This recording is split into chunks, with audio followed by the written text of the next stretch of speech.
चौधरी निजाम साहब, अमित रसाना जी, कपिल आजाद जी, काली चौधरी जी, हमारे जिला से मनोज जी, संजीव कुमार जी, अमर सिंह यादव जी, नरेश यादव जी, जोली यादव जी और एक बहुत बड़ी नीति का मैं इनका फिर से धन्यवाद करता हूँ जिन्होंने आंदोलन को आगे बढ़ाने में राहुल और तमाम लोगों ने मेहनत की।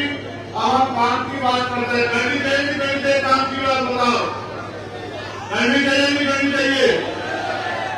तो गाजियाबाद के मेरे साथियों सुनो, ये गाजियाबाद हमारी राजधानी है। राजधानी ये गाजियाबाद मेरा दूसरा घर है। मैंने बहुत कठिनाइयों का समय यहाँ गुजारा है। यहाँ के बहुत सारे सीनियर लोग जानते हैं कि जब पूरे उत्तर प्रदेश की पुलिस मेरे पीछे पड़ी थी तो ये गाजियाबाद के लोगों ने मेरा हाथ पकड़ के मुझे चलने की ताकत दी थी। गाजियाबाद को ऐसी बहुत सी बातें हैं, ऐसी बहुत सी बातें हैं कि पुलिस पीछे पीछे हम लोग आगे आगे और जमीन पे लेके हमने अपने भाइयों के बीच में यहाँ बहुत सारा समय जो है गुजारने का काम किया है। मैं इस मिट्टी को कभी भूल नहीं सकता हूँ। ये बहादुरों की मिट्टी है, ये बहादुरों का क्षेत्र है, ये बहादुरों का ताकतवर लोगों का विकसित लोगों का क्षेत्र है। मैं इसकी ताकत को जानता हूँ। हमारे साथ मेरे पीछे रिटायर्ड सीओ हमारे बड़े सम्मानित नेता कल्याण सिंह जी बैठे हैं। मैं उनका भी धन्यवाद करता हूँ। उन्होंने भी बहुत और उनके साथियों ने भी बड़ी मदद की है समय समय पे। और जब मैंने दिल्ली में आह्वान किया सरकार को धूल चटाने के लिए तो गाजियाबाद में सीना काम करके जो है दिल्ली की सरकार को मेरे साथ काम दिखाने का काम किया। मैं गाजियाबाद के साथियों का पूरा धन्यवाद देता हूँ। छोटे भाई गुलाब और तमाम सब लोग जहाँ लंबे समय से संघर्ष कर रहे हैं, लेकिन अब उस संघर्ष को एक रूप देने का समय आ गया है।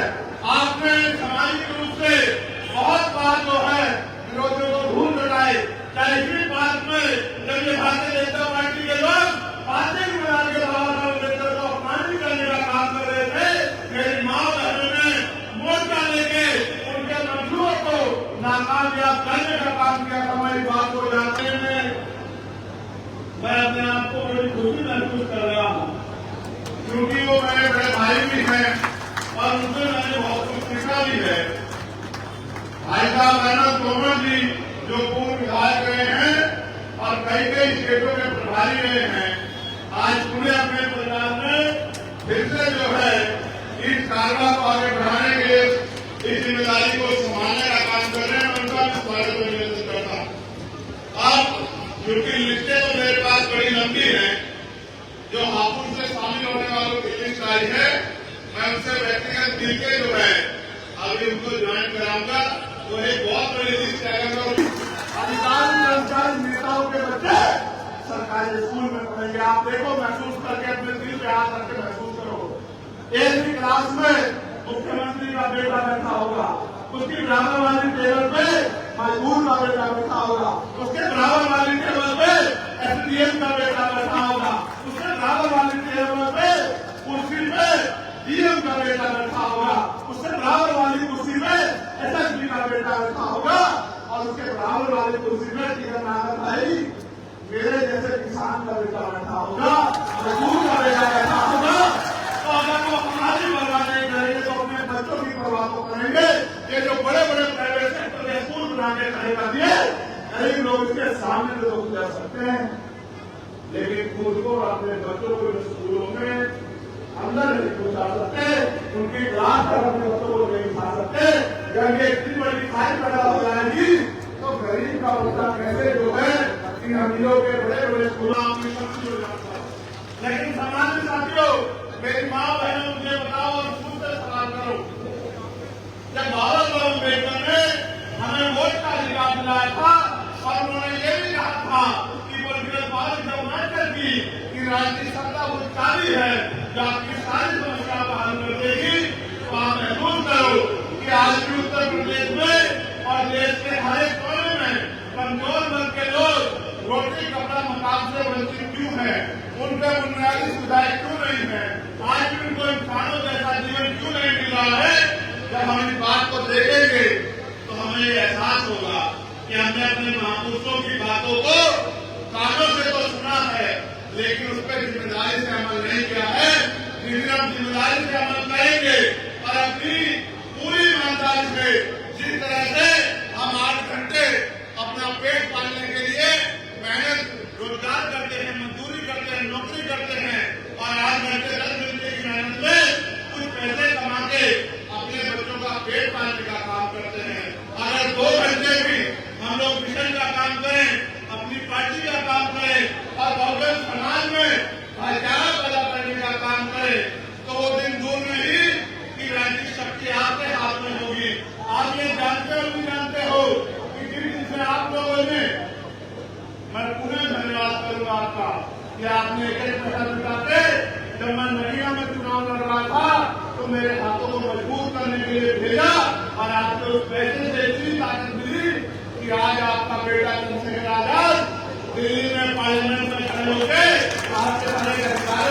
बताया। बताओ आपका अकेला चंद्रशेखर सैकड़ों में भारी है या नहीं, बताओ। अब ये काम आपने केंद्र में तो कर दिया, दिल्ली में तो कर दिया, लेकिन उत्तर प्रदेश में ये काम अभी अधूरा है। जब तक उत्तर प्रदेश में मेरे जैसे लोग विधानसभा लखनऊ में जाके और सरकार की आंखों में आंखें डाल के आपके अधिकारों के लिए संघर्ष नहीं करेंगे, आपके अधिकारों में जो डाका पड़ रहा है उस डाके को खत्म करने का काम नहीं करेंगे, आपके क्षेत्र की समस्याओं के लिए आवाज उठाने का काम नहीं करेंगे, तब तक मुझे नहीं लगता कि गाजियाबाद में कोई बदलाव हो सकता है। बाकी लोगों पे लोगों का 2027 में आएगा, लेकिन आप तो बड़े किस्मत वाले हो, आप तो बड़े खुशहाल हो। आपके हिस्से में तो 1 साल बाद ही, इसी साल आपके चुनाव के 1 साल बाद और इसी साल 2024 में आपके सामने तो पुनः वो मौका आ गया है कि आप अपनी पिछली भूल को सुधार करके और अपनी आवाज को उठाने वाला चंद्रशेखर आजाद जैसा सिपाही लखनऊ में आप लोग भेज सकते हैं। मेरा मानसिक और शारीरिक तैयार होगा और मैं आपको विश्वास करता हूँ, पार्टी ने भी व्यक्ति को यहाँ जिम्मेदारी दी है कि वो आपकी आवाज को उठाने का काम करेगा। मैं उसके संघर्ष को जानता हूँ, मैंने उसके संघर्ष को देखा है। कई बार दिल्ली का पानी बंद करके अपने आंदोलन को, किसानों के आंदोलन को कामयाब कराने का काम उन्होंने किया। और अभी जो शिक्षक माफियाओं के खिलाफ आंदोलन चल रहे हैं, मजदूरों के, किसानों के, नौजवानों के, बेरोजगारी के खिलाफ आंदोलन चल रहे हैं, उस आंदोलन में भी भाई सतपाल चौधरी कंधे से कंधा मिला के आपकी आवाज को उठाने का काम कर रहे हैं। किसी पद पे होते आपकी आवाज बनने का काम कर रहे हैं। सोचिए, अगर इस बहादुर भाई को आपके वोट की ताकत से असेंबली में भेज दिया तो कल गाजियाबाद में आपके हितों की रक्षा होगी या नहीं होगी, बताओ। क्या गाजियाबाद में आपके अधिकारों को जो डाका डाल पाएगा? सरकार के सारे विधायक सांसद एक तरफ और आपका अकेला सतपाल चौधरी एक तरफ। याद रखना मेरी बात, सरकार के गुंडों के घर कुंडे का बंद कर दिए, तब आप एक दूसरे से सवाल करना कि भाई आपने जो कहा जो गलत काम किया। मैं आपको कहना चाहता हूँ, हम पे विजन है उत्तर प्रदेश में बदलाव का, हम पे विजन है महान पुरुषों के विचारधारा को, उनके सपनों को पूरा करने का, और हमें माना है, हमें बल है, हमें जरूर है। ये गरीबी, बेबसी, लाचारी, बेरोजगारी, महंगाई, चुन जाति खत्म करने का। और जब तक किसी के अंदर संकट नहीं होता, मानव काशीराम साहब कहा करते थे कि तमन्ना अगर सच्ची हो तो रास्ते हजार होते हैं, तमन्ना अगर झूठी हो तो बहाने हजार होते हैं। हमारे दिलों में तमन्ना है कि आजादी के 75 साल बाद तो अब दलितों को, पिछड़ों को, आदिवासियों को, मुसलमानों को, अन्य धार्मिक अल्पसंख्यकों को और उनको भी सामान्य जाति के गरीब लोगों को जो तुम जाति से रहे उनकी जिंदगी में अब खुशहाली आनी चाहिए। जो सरकारें उत्तर प्रदेश तक केंद्र में बैठी है, आप ये जानते हो कि वो तानाशाही वाली सरकारें हैं। अगर उनका उनके खिलाफ, उनके भ्रष्टाचार, उनके झूठ, उनके झूठे वादे, ये उनकी झूठी नीतियों के खिलाफ, तानाशाही के खिलाफ अगर आवाज उठाता है तो उसके अपने नहीं रहते, उत्तर प्रदेश की जनता के अपने कैसे होंगे? आप ये देखो किस तरह से बुलडोजर के जरिए और तमाम तरीकों से चुन जाति को बढ़ावा दिया जा रहा है, संविधान को कुचलने का काम किया जा रहा है। सब लोगों की निगाहें अगर किसी की तरफ है तो वह नीले पट्टे वालों की तरफ। अगर आज पूरा देश किसी की तरफ देख रहा है तो नीले पट्टे वालों की तरफ देख रहा है कि ये नीले पट्टे वाले अब क्या करेंगे। लेकिन मैं भी ये मानता हूँ कि जब ये नीले पट्टे वाले संकल्प लेके किसी और निकलते हैं तो फिर रास्ते खुद ब खुद बन जाते हैं। कहते हैं ना कि संघर्षों के साय में खरगोश जवानी पलती है और इतिहास में डूब जाता है जिसोर जवानी चलती है। और जवानी किसकी तरफ है ये बताना मुझे नहीं पड़ेगा। काम में शक्ति हो जाता है। लेकिन सामान्य साथियों, मेरी माँ बहनों, मुझे बताओ और मुझसे सवाल करो, जब बाबा अम्बेडकर ने हमें वोट का अधिकार दिलाया था और उन्होंने ये भी कहा था कि पॉलिटिकल पावर जब मैटर की कि राजनीतिक सत्ता वो चाबी है जो आपकी सारी समस्या का हल कर देगी, तो आप महसूस करो कि आज भी उत्तर प्रदेश में और देश के हर एक कोने में कमजोर वर्ग के लोग रोटी कपड़ा मकान से वंचित क्यों है, उनके बुनियादी सुविधाएं क्यों नहीं है, आज भी उनको इंसानों जैसा जीवन क्यों नहीं मिल रहा है। जब हम इस बात को देखेंगे तो हमें एहसास होगा कि हमने अपने महापुरुषों की बातों को कानों से तो सुना है, लेकिन उस पर जिम्मेदारी से अमल नहीं किया है। जिस हम जिम्मेदारी से अमल करेंगे और अपनी पूरी ईमानदारी से, जिस तरह से हम 8 घंटे अपना पेट पालने के लिए मेहनत रोजगार करते हैं, मजदूरी करते हैं, नौकरी करते हैं और 8 घंटे 10 घंटे की मेहनत में कुछ पैसे कमा के अपने बच्चों का पेट पालने का काम करते हैं, अगर 2 घंटे भी हम लोग मिशन का काम करें, अपनी पार्टी का काम करें और बहुजन समाज में भाईचारा पैदा करने का काम करें, तो वो दिन दूर नहीं कि राजनीतिक शक्ति आपके हाथ में होगी। आप ये जानते हो नहीं जानते हो कि जिस दिन से आप लोगों ने, मैं पुनः धन्यवाद करूंगा आपका कि आपने एक पैसा जुटाते, जब मैं नदिया में चुनाव लड़ रहा था तो मेरे हाथों को मजबूत करने के लिए भेजा और आपको उस पैसे से इतनी ताकत मिली कि आज आपका बेटा चंद्रशेखर आजाद दिल्ली में पार्लियामेंट में खड़े होकर आपके सारे अधिकारों के लिए संघर्ष करने का काम करता है। आपने मुझे पार्लियामेंट में बोलते देखा और कितने लोगों ने देखा हाथ मारेगा, बताओ, दिल से अपने दिल में हाथ रख के बताओ आपका अकेला चंद्रशेखर सैकड़ों में भारी है या नहीं, बताओ। अब ये काम आपने केंद्र में तो कर दिया, दिल्ली में तो कर दिया, लेकिन उत्तर प्रदेश में ये काम अभी अधूरा। जब तक उत्तर प्रदेश में मेरे जैसे लोग विधानसभा लखनऊ में जाके और सरकार की आंखों में आंखें डाल के आपके अधिकारों के लिए संघर्ष नहीं करेंगे, आपके अधिकारों में जो डाका पड़ रहा है उस डाके को खत्म करने का काम नहीं करेंगे, आपके क्षेत्र की समस्याओं के लिए आवाज उठाने का काम नहीं करेंगे, तब तक मुझे नहीं लगता कि गाजियाबाद में कोई बदलाव हो सकता है। बाकी लोगों पे लोगों का 2027 में आएगा, लेकिन आप तो बड़े किस्मत वाले हो, आप तो बड़े खुशहाल हो, आपके हिस्से में तो 1 साल बाद ही,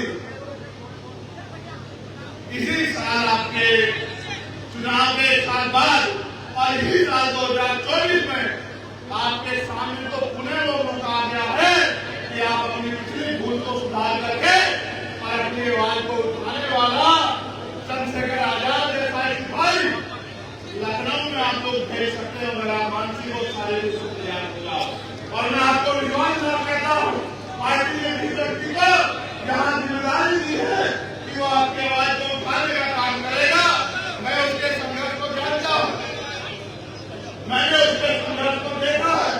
कई बार दिल्ली का पानी बंद करके अपने आंदोलन को, किसानों के आंदोलन को कामयाब कराने का काम उन्होंने किया और अभी जो शिक्षक माफियाओं के खिलाफ आंदोलन कर रहे थे, मजदूरों के, किसानों के, नौजवानों के, बेरोजगारी के खिलाफ आंदोलन कर रहे हैं, उस आंदोलन में भी भाई सतपाल चौधरी कंधे से कंधा मिला के आपकी आवाज को उठाने का काम कर रहे हैं। किसी पद पे होते आपकी आवाज बनने का काम कर रहे हैं। सोचिए, अगर इस बहादुर भाई को आपके वोट की ताकत से असेंबली में भेज दिया तो क्या गाजियाबाद में आपके हितों की रक्षा होगी या नहीं होगी, बताओ। क्या गाजियाबाद में आपके अधिकारों को जो जाकर डाल पाएगा? सरकार के सारे विधायक सांसद एक तरफ और आपका अकेला सतपाल चौधरी एक तरफ, याद रखना मेरी बात। सरकार के गुंडों के घर कुंडे का बंद कर दिए, तब आपने मुझसे सवाल करना कि भाई आपने जो कहा जो गलत साबित हुआ। मैं आपको कहना चाहता हूँ, हम पे विजन है उत्तर प्रदेश में बदलाव का, हम पे विजन है महान पुरुषों के विचारधारा को, उनके सपनों को पूरा करने का, और हमें माना है, हमें बल है, हमें जरूर है। ये गरीबी,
प्रदेश की जनता के अपने कैसे होंगे।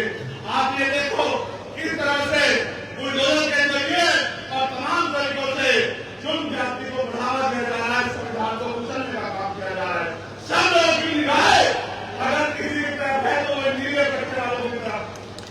अगर आज पूरा देश किसी की तरफ देख रहा है तो नीले पट्टे वालों की तरफ देख रहा है। ये नीले पट्टे वाले अब क्या करेंगे। लेकिन मैं भी ये मानता हूँ कि जब ये नीले पट्टे वाले संकल्प लेके किसी और निकलते हैं तो फिर रास्ते खुद ब खुद बन जाते हैं। कहते हैं ना कि संघर्षों के साय में खरगोश जवानी पलती है और इतिहास में डूब जाता है जिदौर जवानी चलती है। और जवानी किसकी तरफ से ये बताना मुझे नहीं पड़े। लेकिन जब तक भारत में गरीबों, किसानों, मजदूरों, नौजवानों, महिलाओं को सम्मान का जीवन नहीं मिलेगा तब तक फिर भारत के गौरव के साथ बातों बातों में नारे लगाते खड़े रहना कोई अच्छी बात नहीं है। ये आपके हाथ में है कि आपका भविष्य कैसा होगा। ये आपके हाथ में है कि आपको रोजगार मिलेगा नहीं मिलेगा। ये आपके हाथ में है कि बहन बेटियों पर होने वाला जुल्म बंद होगा नहीं होगा। ये आपके हाथ में। मेरी बहन यहाँ खड़ी है, मैंने उनको संघर्ष करते देखा। मैं उनको याद दिलाना चाहता हूँ कि जब वो लोग संघर्ष कर रहे थे उनकी टीम रात भर जाके गरीबों के बच्चों के लिए स्कूलों में कम फीस में व्यवस्था हो गई इसके लिए संघर्ष कर रहे थे। तो मैं दिल्ली में खड़े होकर उनकी मांग को मजबूत कर रहा था कि भाई ये समझो कि इसका हथियार है कि हथियार को अगर आपने बाजारीकरण कर दिया, बाजार की भेंट करा दिया तो गरीब का बच्चा अच्छी शिक्षा प्राप्त नहीं कर पाएगा। और जब गरीब का बच्चा अच्छी शिक्षा प्राप्त नहीं कर पाएगा तो 200-400 रुपए की मजदूरी करके या 5-7-8 हजार रुपए की नौकरी करके वो अपने घरों के हालात नहीं बदल सकता है। वो अपने टूटे हुए घर को भाई बदलने की ये नहीं सकता है। वो कभी अपनी मां को हवाई जहाज पर सफर नहीं करा सकता है। वो कभी अपनी बहन को ऐसी वाली ट्रेन में नहीं हो सकता है। प्रधानमंत्री को दिल्ली में बैठे नारे देते हैं कि चप्पल वाला हवाई जहाज का सफर करेगा। मैं आपको सच बताता हूँ कि चप्पल वाले को 2 टाइम अच्छी रोटी भी मिल जाए सम्मान की, ये भी अब उत्तर प्रदेश में और देश में मुश्किल हो चुका है। इसके बारे में मांग करेगी। ये अगर बदलाव चाहते हो तो फिर करो कि राष्ट्रपति हो, प्रधानमंत्री हो, विधायक हो, मंत्री हो, मुख्यमंत्री हो, राज्यपाल हो या कोई भी ऐसा व्यक्ति जिसको सरकारी सुरक्षा मिली है, सुरक्षा मिली है, सुविधा मिली है या उसको आर्थिक मदद होती है, चाहे वो क्लास 1 का अधिकारी हो या क्लास 4 का अधिकारी हो, चाहे वो डीएम एसएसपी हो या एसडीएम एडीएम हो या दरोगा सीओ हो या कोई और अधिकारी हो, सबके बच्चों को सरकारी स्कूल में पढ़ाने की इजाजत देनी चाहिए और कानून बना देना चाहिए कि सरकारी सामना करेगा। साथ साथ मैंने मांग भी की है कि जितने भी सरकारी कर्मचारी, अधिकारी, नेता है, चाहे वो राष्ट्रपति से लेके और गांव का प्रधान क्यों ना हो, उनके बच्चों का बीमार होने को उनका इलाज सरकारी अस्पताल में होना चाहिए। इसलिए हमें भारत में बात को याद रखना, उस दिन सरकारी अस्पतालों में डॉक्टर भी मिलेगा, सारे टेस्ट भी बने होंगे, बढ़िया से बढ़िया दवाइयां भी वहां मिलेंगी और साफ सफाई भी ऐसी अच्छी होगी कि आपको सरकारी हॉस्पिटल और 5 स्टार होटल में फर्क महसूस नहीं होगा। जब मंत्री जी का इलाज वहां होगा, मंत्री जी के बेटे का होगा, राज्यपाल के बेटे का होगा, प्रधानमंत्री जी का होगा, ये बड़े बड़े उद्योगपतियों का होगा, ये बड़े बड़े उद्योगपति नेता ऊपर प्राइवेट हॉस्पिटल में जाते हैं और हमसे कहते हैं कि हमने सरकारी अस्पताल बनवा दिए। अगर इतने अच्छे बनवाए हैं तो पहले अपना इलाज कराओ, फिर गरीबों को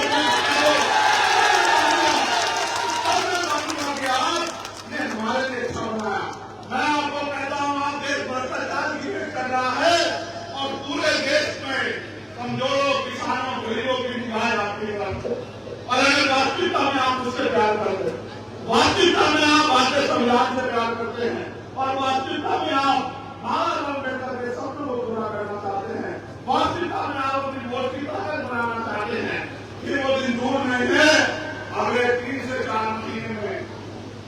चुनाव उत्तर प्रदेश की 10 सीटों पे होंगे। टोटल सीटें 403 हैं, लेकिन चुनाव 10 सीटों पे उपचुनाव होंगे और पूरे प्रदेश की निगाह इन 10 सीटों पे होगी। जहां कुछ लोग चंद्रशेखर आजाद को हराने के लिए लड़ेंगे, वही आजाद समाज पार्टी उत्तर प्रदेश में नया विकल्प बनाने के लिए लड़ेगी चुनाव। और विकल्प की ऐसा जो विकल्प एसी के कमरे में करके नहीं, सड़कों पे गरीबों के बीच में खड़ा होकर उनकी लड़ाई लड़ने का काम करेगा। ऐसे नेता का निर्माण होगा जिनके लिए अपना अधिकार में होगा और समाज भी क्षेत्र प्रदेश भी कार्य होगा। जब ऐसी विचारधारा के लोग आगे बढ़ेंगे तभी प्रदेश में परिवर्तन होगा। आप अपने दिन में आदत करता हो, रात को 11 बजे अगर आपकी बेटी घर से निकल के बाजार की किसी दुकान पे जाओ तो क्या आपका दिल उत्तर प्रदेश में आज धड़कन करता है नहीं करता? बताओ, क्या आपको भय लगता नहीं लगता? बताओ। तो सब कुछ होते हुए भी अगर मैं उत्तर प्रदेश में सुरक्षित नहीं है तो मैं मुख्यमंत्री से कहना चाहता हूँ कि आपको कोई निकाल नहीं कुर्सी में बैठने का। अगर आपने जरा भी नतीजा हो तो आपको कुर्सी छोड़ देनी चाहिए, क्योंकि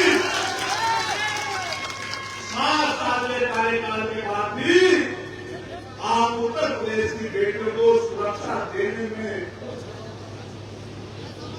सुरक्षित रखने में कामयाब नहीं हो पाए। आपको कोई निकाल नहीं है कुर्सी पर बैठने का।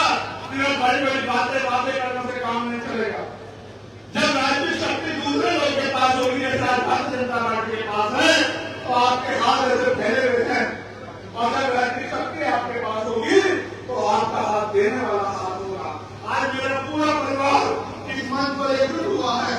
मेरे दिलों में बड़ी खुशी पैदा हुई है। मुझे ऐसा लगता है कि जो भार मेरे ऊपर है वो भार थोड़ा कम हो जाए, क्योंकि मैं इनकी शक्ति को जानता हूँ। मैंने इनको संघर्ष करके देखा है, मैंने इनसे बहुत कुछ सीखा है। मेरा दिल ये कहता है कि आज और इसी समय से उत्तर प्रदेश में परिवर्तन का एक चक्र जो है शुरू हो चुका है। और आप देखना कि जब 10 विधानसभा उपचुनाव का रिजल्ट आएगा तो जिस तरह से आपका प्रतिनिधित्व दिल्ली में है, लखनऊ में भी आपका प्रतिनिधित्व होगा। आपकी बात को कहने वाला और ये फैसला करेंगे आधुनिक योजना की प्रेसिडेंट की तरह आने वाला आपका सफाई विधानसभा में होगा, ऐसा मेरा विश्वास है। मगर ये तभी संभव हो सकता है जब कार्यभार के लोग मन माने और कार्यभार के लोग अपनी जिम्मेदारी को उठा लें। और आज के लोग सुनकर मिले कि हमें रोज 1 घंटा लोगों को आजाद समाज पार्टी से जोड़ के, उनकी विचारधारा, उनके विजन से जोड़ के और गाजियाबाद से नहीं शुरुआत करें, क्योंकि बाहर के लोग पसंद करेंगे अलग बात है। लेकिन जब तक गाजियाबाद का मेरा परिवार, नरेश भाई, विजय भाई, संजीव भाई, बिट्टू भाई, तमाम लोग जो हैं ये मेरे पुराने साथी, जब तक कमर नहीं कसेंगे तब तक लड़ाई आगे नहीं है।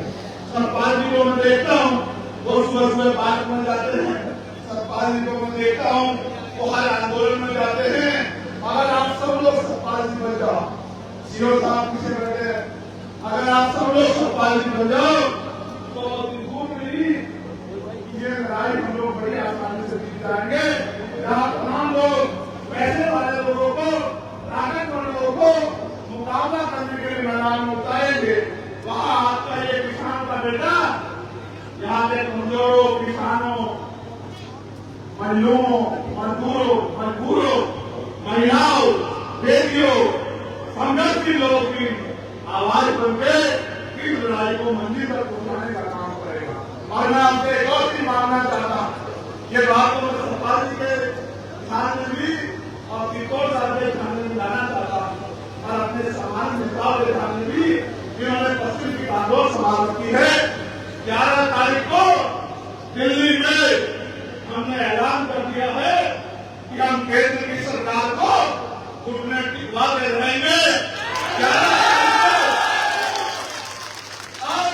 अब कोई बात नहीं होगी, संघर्ष होगा, संघर्ष होगा।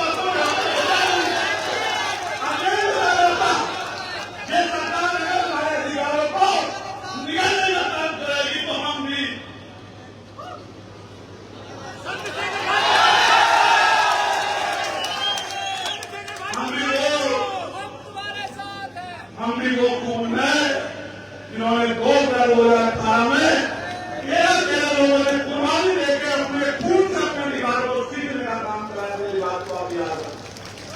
सरकार किसी भी कीमत पर अपने आप को संविधान से बड़ा ना समझे और किसी ने दरवाजे से ये जो अपने अधिकारों को निष्ठा नाबूद करने की जो तैयारी सरकार ने की है वो हमें दूध पीते बच्चे ना समझे। मैंने कुछ पहले भी कहा था, आज भी कह रहा हूं, सड़कें जाम हो जाए, देश डूब जाए, सरकारें प्राइज मांगेंगी, सरकारें ना कर लेंगी अगर हमने सड़कों पर उतरने का फैसला कर लिया। मेरी बात को सरकार ने आपको इस बात को मैंने आपसे आग्रह किया, लेकिन इस बार मैं आपको प्रार्थना और आदेश करना निर्देश भी दे रहा कि 11 सितंबर को जैसे दिल्ली में दूर टूटने गए, हमने अपनी शक्ति का एहसास दिल्ली की सरकार को कराया था और दिल्ली की सरकार और सुप्रीम कोर्ट घुटनों के बल आ गए थे। आने वाली 11 सितंबर को एक बार और मैदान आपका इंतजार कर रहा है।